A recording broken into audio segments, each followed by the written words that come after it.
நாடகத்தின் தலைப்பு தேவனுடைய எதிர்பார்ப்பு. காட்சி 1. வாலிபர் குழு.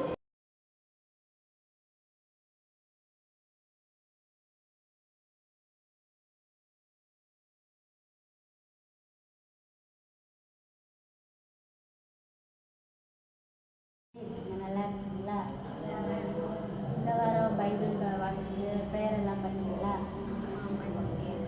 நம்ம இன்னைக்கு வாலிபர் ஜபத்தில் என்ன பற்றி பார்க்க போகிறோம்னா தேவனுடைய எதிர்பார்ப்பு. ஓகேவா? ஏசப்பா நம்மக்கிட்ட எதிர்பார்க்குற 4 விஷயத்தை பற்றி தான் நம்ம இன்னைக்கு பார்க்க போகிறோம். முதலாவது, ஏசப்பா நம்மக்கிட்ட என்ன எதிர்பார்க்குறாங்கன்னா பாவிகள் எல்லாருமே ரட்சிக்கப்படணும் அப்படின்னு ஏசப்பா என்ன பண்ணுறாங்க, எதிர்பார்க்குறாங்க. அதுக்காக தான் ஏசப்பா என்ன பண்ணாங்க, இந்த பூமிக்கு வந்தாங்க. ரெண்டாவது, ஏசப்பா நம்மக்கிட்ட என்ன எதிர்பார்க்குறாங்க அப்படின்னா நம்ம எல்லாருமே ஏழை எளியவங்கள் திக்கற்ற பிள்ளைகளுக்கெல்லாம் உதவி செய்யணும் அப்படின்னு ஏசப்பா என்ன பண்ணுறாங்க, எதிர்பார்க்குறாங்க.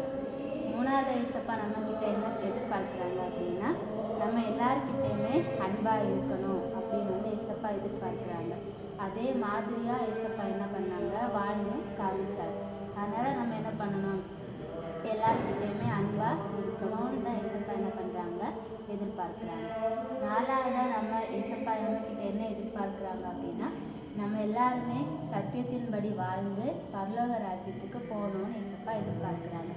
நம்ம மட்டும் பரலோக ராஜ்யத்துக்கு போனால் போதுமா? இல்லை தானே. அப்போ என்ன பண்ணணும், ஏசப்பா அறியாத ரட்சிக்கப்படாத எவ்வளோ ஜனங்கள் இருக்கிறாங்க தானே. அவங்களே நம்ம என்ன பண்ணணும், ரட்சிப்புக்குள்ளே நடத்தி நம்ம எப்படி போகிறோமோ அதே மாதிரியே என்ன பண்ணணும், நம்ம கூடையும் ரட்சிக்கப்படாத எல்லா ஜனங்களையும் கூட்டிகிட்டு போனால் தான் யார் சந்தோஷப்படுவா? ஏசப்பாவும் சந்தோஷப்படுவாங்க. அதனால் நீங்களும் என்ன பண்ணணும், ஏசப்பாவுக்கு நம்மளோட எதிர்பார்ப்பை நிறைவேற்றணும். ஓகேவா? ப்ரேயர் பண்ணலாமா?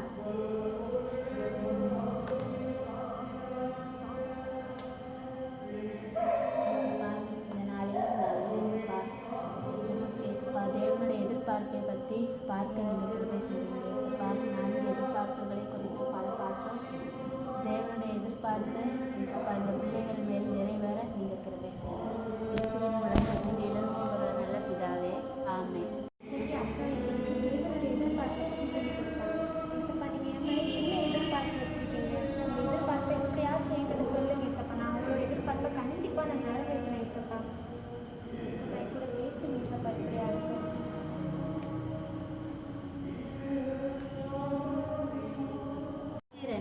தானியேலை சந்தித்தல்.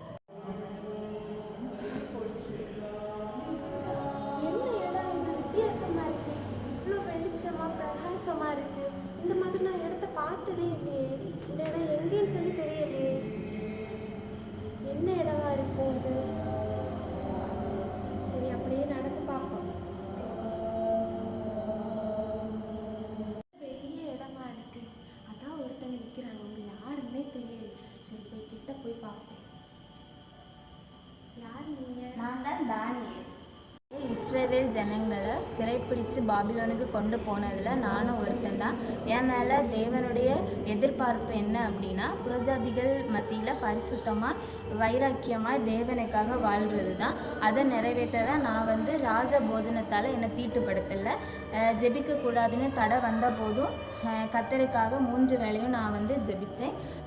இதனால் கத்தருடைய எதிர்பார்ப்பை நான் நிறைவேற்றுறதுனால பாபிலோனில் முழுக்க என்னை ஏசப்பா உயர்த்தினார். காட்சி 3. பவுலை சந்தித்தல். அப்பா, என்ன சந்தோஷமா இருக்கு. தானியேலை பார்ப்பேன்னு சொல்லிட்டு நான் நினச்சி கூட பார்க்கல. என்ன ஒரு வாய்ப்பு ஏசப்பா எனக்கு தந்திருக்காங்க. என்ன ஒரு ஹாப்பியா இருக்கு. நான் தான் பவுல். நீங்க பவுலா? உங்களை பத்தி நான் நிறைய கேள்விப்பட்டிருக்கேன். நான் பைபிளில் உங்களை பத்தி நிறைய படிச்சிருக்கேன். உங்களை பார்த்தது எனக்கு ரொம்ப சந்தோஷம். அப்போஸ்தலர் 9:15 சொல்லியிருக்கிற மாதிரி புறஜாதிகளுடைய மக்களுக்கும் இஸ்ரவேல் ஜனங்களுக்கும் புத்திரருக்கு எல்லாமே நம்ம ஏசப்பா எனக்கு மேலே அவங்களுக்கு சுவிசேஷம் சொல்கிறதுக்கு வேண்டி தான் என் மேலே சித்தம் வச்சுருந்தாரு. அதே மாதிரி நான் அதை நிறைவேற்றேன். நிறைய கப்பல் பயணம் செஞ்சு நிறைய அடிகள் எல்லாம் பட்டேன். ரோமாக்கு கூட நான் கொண்டு போகப்பட்டேன். அப்பொழுதும் தைரியமாக ஏசப்பாவோட வார்த்தையை நான் பிரசங்கிச்சேன். அப்போ நீயும் அதே மாதிரி ஏசப்பா உன்னை மேலே என்ன எதிர்பார்ப்பு வச்சுருக்காரோ அதை நீ அதை நிறைவேற்று. சரி, கண்டிப்பாக நிறைவேற்றுறேன். காட்சி 4 இயேசுவை சந்தித்தல். இன்னைக்கு பார்த்துருக்கேன், தானியங்களை பார்த்துருக்கேன். ரொம்ப சந்தோஷமாக இருக்குது. அது ஏசப்பாடுனா ஏசப்பாவும் மாதிரியே இருக்கு. ஏசப்பா இன்னைக்கு நான் யாரெல்லாம் பார்த்தேன் தெரியுமா? பவுலை பார்த்தேன், தானியலை பார்த்தேன். எனக்கு எவ்வளோ சந்தோஷமாக இருக்குது. இப்போ நான் உங்களையும் பார்த்தேன். எனக்கு அவ்வளோ ஹாப்பியாக இருக்குங்கப்பா. அவங்க அவங்களோட வாழ்க்கையில் நடந்த எல்லா சரித்திரத்தையுமே சொன்னாங்க. அவங்க எப்படியெல்லாம் தேவனுடைய எதிர்பார்ப்பா நிறைவேற்றினாங்க அப்படின்னு எல்லாம் சொன்னாங்க. ஏசப்பா நீங்கள் எனக்காக என்ன சொல்ல போகிறீங்க? எனக்கு தான் ரொம்ப எதிர்பார்ப்பு வச்சுருந்தாரு. நான் இந்த உலகத்தில் வந்து பாவிகளுக்காக மறுத்து நிச்சயத்துக்காக எல்லாரையும் கூட்டிகிட்டு போகிறது தான் அந்த எதிர்பார்ப்பு. நான் அதை நன்றாக நிறைவேற்றினேன். அடுத்து வேலை செஞ்சு பாவிகளுக்காக நிறைய தொழிலை செஞ்சு நன்றாக உள்ளே செஞ்சு அவங்களுக்காக சிலுவையில் நான் அறையப்பட்டு எல்லாருக்கும் பாவமளிப்பு லட்சத்தை இலவசமாக கொடுத்தேன். உண்மையிலேயும் நான் நிறைய எதிர்பார்ப்புகள் வச்சுருப்பேன். நீயும் அதற்கு ஆயத்தப்படுத்தி உன் கூட உள்ள எல்லாரையும் நிச்சயத்துக்கு கொடுத்தர ஆயத்தப்படுத்த. இவ்வளோ நேரம் நான் கனவை பார்த்துருக்கேன். தானியலை பார்த்தேன், பவுலை பார்த்தேன், ஏசப்பாவையும் நான் மீட் பண்ணேன். இவங்க எல்லாருமே எனக்கு அவங்க மேலே தேவன் என்ன எதிர்பார்ப்பு வச்சுருந்தாங்க அப்படிங்கிறத தெளிவாக எனக்கு சொல்லிக் கொடுத்தாங்க. நானும் இதே மாதிரி பரிசுத்தமாக வாழ்ந்து நானும் பரலோகத்துக்கு ஆயத்தப்படுத்து என் கூட இருக்கிற எல்லாரையுமே பரலோகத்துக்கு போக ஆயத்தப்படுத்தணும். அதுதான் என் மேலே இருக்கிற தேவனுடைய எதிர்பார்ப்பு அப்படிங்கிறது ரொம்ப நல்லாவே புரிஞ்சுக்கிட்டேன். ஏசப்பா இந்த வழியில் நான் நடக்கிறதுக்கு உங்கள் எதிர்பார்ப்பை நான் நிறைவேற்றுகிறதுக்கு எனக்கு நீங்கள் உதவி செய்யுங்க ஏசப்பா. இந்த உலகத்தில் பிறந்த எல்லாரோட மேலும் தேவன் ஒரு எதிர்பார்ப்பு வச்சுருக்காங்க. அது நம்ம நிறைவேற்றணும்னு தேவன் ரொம்ப ஆசைப்படுறாங்க. நாம் தேவனுடைய எதிர்பார்ப்பை நிறைவேற்றும் போது தேவநாமம் மகிமைப்படும். அது மட்டுமல்ல, தேவன் நம்மையும் அதிகமாக ஆசீர்வதித்து உயர்த்துவாங்க. தேவனுடைய எதிர்பார்ப்பை நிறைவேற்றுவோம். கர்த்தரின் நாமத்தை மகிமைப்படுத்துவோம். தேவன் தாமே நம் அனைவரையும் ஆசீர்வதிப்பாராக. ஆமேன்.